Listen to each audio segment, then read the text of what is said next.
received an A+ for their draft from Pro Football Focus. For the offensive line help, they got Baker Mayfield along with several picks on the defensive side. The Ravens have won the AFC North the past 2 seasons and received the highest grade from Mel Kiper for their draft. So, Shannon, what shot do you give the Browns of dethroning the Ravens? Not much, but everything is predicated on if their quarterback has matured, if he's going to do a better job of protecting the football. Skip, I love the draft picks they got. They got an offensive lineman in the first round to pair with Conklin, who they got in free agency. They made some solid moves, but everything is predicated on Baker Mayfield. And since I have yet to see it, I want to see it with my own eyes, and then I'll say, okay, they've arrived. I'm taking the Ravens. Skip, they added Calais Campbell in the offseason. You look at the draft, they get Patrick Queen from LSU, a sudden, impactful linebacker. They signed J.K. Dobbins, another running back, ran for 2 bands at the Ohio State. They pick up a slot receiver in Devin Duvernay.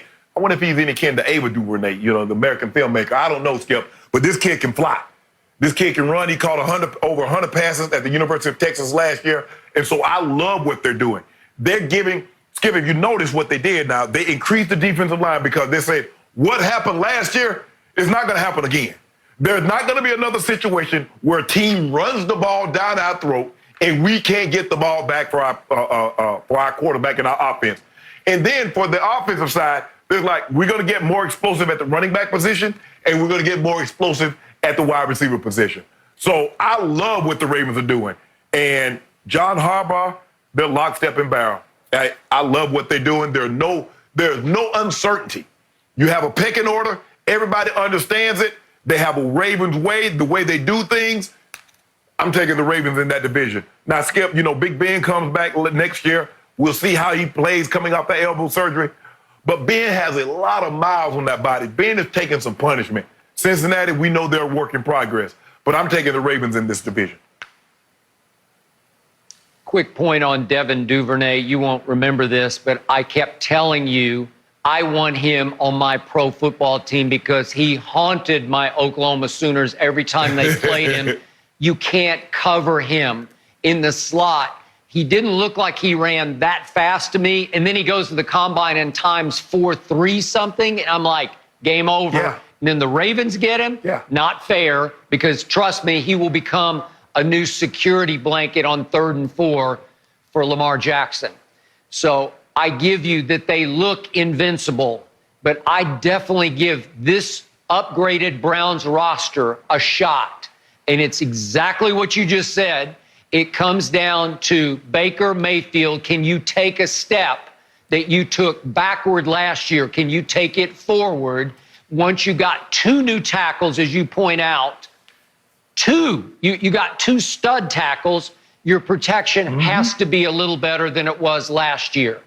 And you got Austin Hooper at tight end, and obviously Njoku's going to be back. He broke his wrist last year.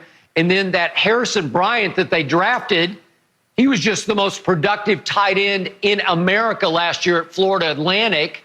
And I like him. When I just watch his tape, I say he can play. I think he'll contribute a little bit. So the problem is they just fired the man who picked Baker Mayfield. They just fired the coach who believed in Baker and who coached him and defended him last year. And all of a sudden, Andrew Berry takes over as the youngest GM in all of pro football at age 32 last January. And I got to give him an A+ for everything he's done so far. It's spectacular. He has put Baker in a position to succeed next year that I think he really wasn't in last year when the expectations ran wild and then ran over Baker Mayfield. Again, he did way too many Progressive insurance commercials. I think it worked. I know he made a ton of money, but every other commercial on TV was Baker in his house in the Browns Stadium for Progressive. It's too many. It's too much. It painted too big a target on Baker's back. We need to cut back on the commercials, and we need to up the ante on the commitment to becoming the quarterback I believe Baker can become. Now, again, the problem is what a lot of people think is the strength. I thought they were going to trade Odell, and they did not before the draft. Maybe they still will, but I doubt it.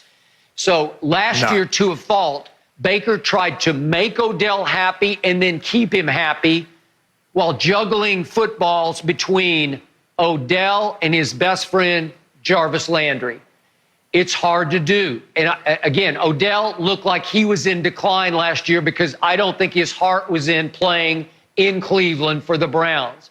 He's a Big Apple guy. He's an LA guy, and he's stuck out in the hinterland playing in Cleveland. He never seemed to warm up to it. All of his numbers were career lows. So can Baker figure out how to put him sort of back in the right place in the offense and spread the ball and start throwing it to Austin Hooper and Njoku and make this offense go as a multiple offense instead of a force the ball to Odell offense? That's what has to happen. Baker is gifted enough to do that. I still believe in him. And when you add Carl Joseph and Grant Delpit at safety. I'm not the biggest Grant Delpit guy, but they got him later in the draft in the second round. I'm okay with that. They'll upgrade the safeties. So again, if you get Myles Garrett back and you still have Olivier Vernon and Ogunjobi, they got firepower on defense. This is a good football team. If Baker can play the way he did in several games when he was a rookie, and the way he always plays against Baltimore, because he lights up Baltimore. He lit them up last year. I think they're good enough to challenge the Ravens this year. Skip, for me, you said what Baker struggled with, he's trying to get the ball to Odell. He's also need to stop trying to get the last word. Because anytime somebody criticizes him from this side of the table, he always wants to take a parting shot back. And you know what you signed up for, Baker. Everybody is not on your fan club. Our job is to critique your play. And your play was not very good, so it's our job to point that out. You don't have to get the last word. You can get the last word, go play well. That'll shut it all down. All that talking, and you got something snide to say about every time someone says something about you that's negative. If you go play well, that's the best last word you can give. You don't always have to verbally respond. Just respond with your play. I'm not saying just let people run over you, but you don't have to respond to every single thing, Skip. Yeah. Last quick point. Kevin Stefanski, the new Browns coach, worked minor miracles with Kirk Cousins in Minnesota. Maybe he can do the same for Baker in Cleveland. Maybe. Last time the Browns won the division, 1989, and I was 2 years old, so it's been a bit. All right, Aaron Gordon just unleashed on Dwayne Wade. We will tell you the details next.